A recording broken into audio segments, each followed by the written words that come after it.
Yes sir and मैं here दोस्तों। आज तुम्हारा भाई आज फिर से और एक वीडियो लेकर आ चुका है एंड ये भी आज प्रॉमिस समर वेकेशन का पार्ट 2 है। एंड आप यदि अभी तक फुल्ली भाई के चैनल को नहीं देखे हैं तो देख सकते हैं यार, बहुत ज्यादा खौफनाक और जबरदस्त वीडियोस बनाते हैं एंड मुझे लगता है कि ज्यादातर बंदे तो देखे ही होंगे।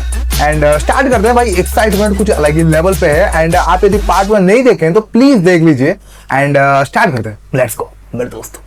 ओके स्टार्ट हो गया भाई वीडियो। बोलते ही उन्हें एक बहुत ही गंदी स्मेल आई। क्या दे रहा है? ओके बहुत ज्यादा बढ़िया बात। दो सड़ती हुई बॉडीज पड़ी थी। दोनों अपना मुंह ढककर थोड़ा और पास गए तो निशा ने देखा कि एक बॉडी के गले में वही लॉकेट था जो नानी पहना करती थी। निशा के पैरों तले जमीन खिसक गई। वो समझ गई कि ये लाशें उनके नाना नानी की हैं। पर अगर ये लाशें उनके नाना नानी की हैं तो वो कौन है जिनके साथ वो रह रहे हैं? यस सर, ये तो भाई सबसे बड़ा क्वेश्चन है। ये तो है कौन? दोनों अमन और निशा कमरे को टटोलने लगे। आखिर ये आवाजें आ कहां से रही थीं? बात तो वही है यार, पुरानी बुक्स आ कहां से रही थीं? ढूंढते ढूंढते अमन गलती से एक पुरानी बुक शेल्फ से टकरा गया। ताज्जुब की बात ये थी कि वो बुक शेल्फ किसी दरवाजे की तरह खुल गई और उसके पीछे था एक सीक्रेट कमरा। भाई इनविजिबल दरवाजा। भाई ये तो भाई कुछ अलग ही लेवल पे काम किया हुआ है घर के अंदर, क्योंकि 1980s के हिसाब से ये भाई बहुत ज्यादा प्लानिंग के हिसाब से बनाया गया है भाई। पीछे था एक सीक्रेट कमरा। ओके दोनों में से किसी की हिम्मत अंदर झांक के देखने की नहीं कैसे होगी भाई? पर तभी उस सीक्रेट रूम से कुछ बच्चों ने उनका नाम पुकारा। ऐसे में दोनों बच्चे धीरे धीरे कमरे के अंदर जाने लगे। अंदर काफी अंधेरा था और इसलिए कुछ भी दिख नहीं रहा था। पर अचानक ही एक हल्की सी सफेद रोशनी कमरे के दूसरी तरफ से आने लगी। ओके अब उन बच्चों की आवाजें तेज हो गई थीं, मानो कई बच्चे दर्द में रो रहे हों। ऐसा लग रहा था कि वो आवाजें कुछ कहना चाह रही हैं। जब वो दोनों कमरे के दूसरी तरफ पहुंचे तो दोनों का डर और बढ़ गया। क्या हो गया? कमरे के बीचों बीच खोपड़ियों का ढेर पड़ा हुआ था। ये साले तांत्रिक वांत्रिक तो नहीं थे यार, इनके जो नाना नानी थे भाई, ये क्या कर रहे हैं? के बगल में एक हवन कुंड और कुछ सामग्री रखी हुई थी। नींबू सब पड़े हुए हैं भाई। कमरे की दीवारों पर कई सारी डिस्टर्बिंग ड्राइंग्स बनी हुई। भाई अजीब सा क्रिएचर है यार ये। ड्राइंग्स किसी अजीब से जानवर की लग रही थी। एक जानवर जिसके लंबे लंबे नुकीले नाखून और दांत थे। पैंट नहीं पहना है भाई। कमरे को देखकर साफ साफ समझ आ रहा था कि वहाँ काला जादू किया। हाँ भाई वही तो है। दोनों उन ड्राइंग्स को देख ही रहे थे जब वो बच्चों की आवाजें चीखों में बदल गईं, जैसे कई बच्चे एक साथ जोर जोर से एक ही चीज बोल रहे हों। भाई मैं यदि इनके जगह होता तो नहीं भाई, मेरे से ना होता भाई। पैंट ऐसे उठा के भागता भाई, फुल पैंट यदि पहनता तो उठा के भागता। भाग जाओ यहाँ से। निशा और अमन फटाफट उस कमरे से बाहर निकल गए। बढ़िया किया भाई, बहुत ज्यादा बढ़िया। ढलने को आया था, अंधेरा होने वाला था। निशा और अमन को अब ये समझ आ गया था कि जिनके साथ वो रह रहे हैं वो उनके नाना नानी नहीं हैं। और वो लोग जो भी हैं बहुत खतरनाक हैं। दोनों ने तय किया कि वो दोनों उन लोगों के आने से पहले ही भाग जाएंगे। दोनों जल्दी जल्दी फर्स्ट फ्लोर से नीचे उतरकर बैग तो जो लेके आए थे ड्रेस में, नहीं क्यों दरवाजा खुल ही नहीं रहा था। ओह माय गॉड भाई। दोनों घर के पीछे वाले गेट की तरफ जाने लगे जब उन्हें किचन से एक अजीब सी आवाज आई। उन्होंने किचन के अंदर झांका तो उनकी सांसें अटक गईं। किचन के सिंक के नीचे बैठे वो दोनों लोग जो उनके नाना नानी जैसे दिख रहे थे, वो जानवरों की तरह। ये क्या है ये? भाई ये तो इंसानी रूपी राक्षस है यार। तो उनके पास वही लाल रंग वाला पतीला रखा था। ये भाई मैं सोच रहा था टोमेटो सॉस है यार। ये तो भाई खून तो नहीं है यार। चेहरे पर खून लगा था। दोनों के जानवरों जैसे लंबे पीले दांत थे। उनकी उंगलियों के नाखून लंबे काले और नुकीले थे, बिल्कुल उन्हीं ड्राइंग्स की तरह जो उन्हें उस सीक्रेट रूम में देखी थी। वो पूरा नजारा दिल दहला देने वाला था। ओके ये दोनों राक्षस थे तो वहाँ पे तंत्र कौन कर रहा था? वो जानवरों की तरह गुर्रा रहे थे। तभी नानी का सर एकदम से उनकी तरफ घुमा। आंखें सर नहीं आंखें। उनकी आंखें सफेद पड़ी थीं, सिर्फ गहरे काले गड्ढे थे। उन्होंने किसी भड़के हुए जानवर जैसी आवाज निकाली। ये देखकर अमन और निशा वहाँ से तेजी से भागे। नहीं भाई नहीं दरवाजे से बाहर निकल गए। निकल जाओ भाई, आप सिर्फ अपने खुद को वो जगह पे रख के देखिए, क्योंकि ये सब जो सीन्स होते हैं, ये सीन में यदि आप खुद को वो जगह पे रख के देखिएगा तो मजा कुछ अलग लेवल पे आता है, और खौफनाक तो होता ही है भाई। बाहर आंगन का झूला जोर जोर से हिल रहा था। यहाँ और पे हवा कौन में बैठा हुआ है भाई? एक अलग ही स्मेल थी, खून की। दोनों ने पीछे मुड़कर नहीं देखा, पर वो जानते थे कि वो दोनों दरिंदे उनका पीछा कर रहे हैं। उन्हें पीछे से आवाजें आ रही थीं, रेंगते हुए पंजों और गुर्राने की आवाजें कौन जो भाई? धीरे-धीरे तेज हो रही थी। दोनों बच्चे अब बहुत ज्यादा डर गए थे। भागो यार, दोनों को भाग के नहीं कहाँ पता था जाएंगे कि वो ये? भागकर कहाँ जा रहे हैं। बस ये जानते थे कि उन्हें कहीं दूर भागना है। भाग जाओ यार, भाग जाओ। भागते वो दोनों एक मंदिर के पास पहुंचे और बिना कुछ सोचे समझे अंदर चले गए। बहुत ज्यादा बढ़िया दोनों काम एक किया बार है। भी पीछे पलट कर नहीं देखा।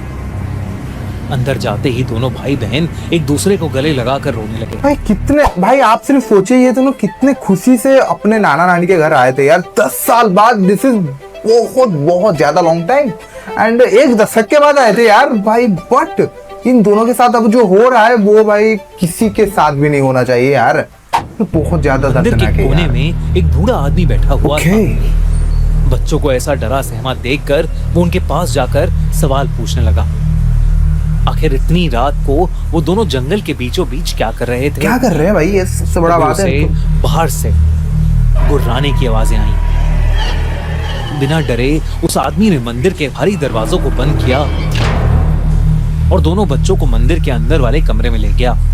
उसने अपनी लैंडलाइन से एक फोन मिलाया और फिर वो बच्चों के पास आ गया। ओके, मंदिर के अंदर लैंडलाइन भी अच्छा है यार, ये तो बहुत ज्यादा अच्छा है। वहां उस बूढ़े आदमी ने बताया कि वो दोनों अब सेफ हैं और उनसे पूछा कि वो दोनों बच्चे आखिर उन दरिंदों से टकराए कैसे। बोलो भाई बोलो, सब निशा उबाल के दो। मुंह से कुछ निकला ही नहीं। तोमन ने रोते हुए उस आदमी को सब कुछ बताया। उस आदमी ने उनकी पूरी कहानी सुनी और फिर बहुत गंभीरता के साथ उन्हें बताया कि वो दोनों उनके नाना नानी नहीं बल्कि सुमित्रा और सुशील थे। सुमित्रा, सुशील? भाई ये इंसानी नाम है सुमित्रा राक्षसों और के। सुशील कई सालों पहले पास के एक छोटे से गांव में रहते थे। ओके, ये दोनों की कहानी को बहुत गौर से सुनना है, क्योंकि ये जो पूरा कहानी है ये दोनों के अराउंड ही घूमता है।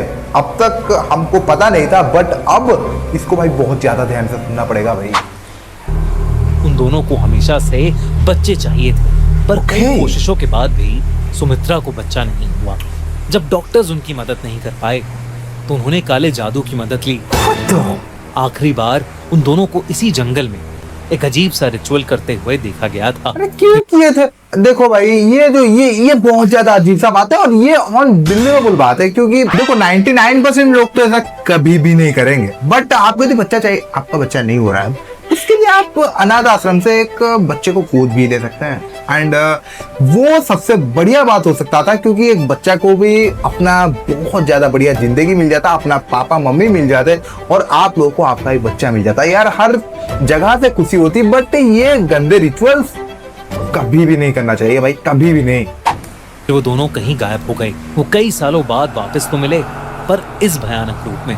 Oh my ना वो इंसान थे, ना What the जानवर, hell? ना मरे हुए, भाई ना जिंदा। ये दोनों और भाई उनके पास किसी का भी रूप लेने की शक्ति थी। What उन्हें the- बच्चे बहुत पसंद थे, तो वो पहले लोगों को मारकर उनकी जगह उनके बच्चों के साथ रहते, और जब बच्चों को कुछ अजीब लगने लगता या वो भागने की कोशिश करते तो वो उन्हें मारकर उनका सर अपने पास रख लेते। भाई ये साइकोपैथ से यार, ये साइकोपैथ से भाई। आप जो बच्चे, भाई यार कैसे मैं बताऊं आपको, आप जिस बच्चों के लिए ये सब कांड कर रहे हो, और आप उनके मम्मी पापा के साथ ये जो 2 नंबर का काम करने के बाद उनके साथ रह रहे हो, और उनको जब डाउट हो रहा है आप पे, आप उन्हीं बच्चों को मार रहे हो। दिस इज अनबिलीवेबल भाई। ये पॉसिबल नहीं है, ये कभी भी पॉसिबल नहीं है यार। ये what the hell is this rupees? भाई ये कौन सा रूप बना के बैठे हैं ये? क्या बोलूं मैं भाई? अमन और निशा को समझ आ गया कि जो खोपड़ियां उन्होंने देखी थीं, वो सब उन्हीं मरे हुए लोगों की थीं। उन दोनों के डर के मारे आंसू रुक ही नहीं रहे थे। कैसे रुकेगा तभी उन यार? दोनों की नजरें उस आदमी के पीछे वाली खिड़की पर गईं। बाहर वही काले दरिंदे खड़े थे, उनके दांत चमक रहे थे। भाई ये वो यहाँ अपने तक आ लंबे चुके हैं यार। नाखूनों से खिड़की के कांच को खरोच रहे थे। दोनों के मुंह खून से सने हुए थे। भाई ये और वो बहुत ज्यादा गुस्से स्कैरी से है। कुर्रा रहे थे। उस आदमी ने बच्चों को शांत कराते हुए कहा कि वो उस मंदिर का पुजारी है और वो मंदिर मंत्रों से बना हुआ है, ओके इसलिए वो जानवर अंदर नहीं आ पाएंगे। उसने कहा कि उसने पुलिस को फोन मिलाया है और पुलिस बस आती ही होगी। पर पुलिस जब तक आई तब तक वो गुर्राने की आवाज बंद हो गई थी। पुलिस क्या करेगा वो यार? दोनों दरिंदे जंगल की तरफ वापस भाग गए थे। निशा और अमन पुलिस वालों के साथ उनके नाना नानी के घर गए तो उन्हें वहां सारी डेड बॉडीज और कंकाल मिले। फौरन निशा और अमन को हॉस्पिटल भेजा गया और उनके पेरेंट्स को बुलाया गया।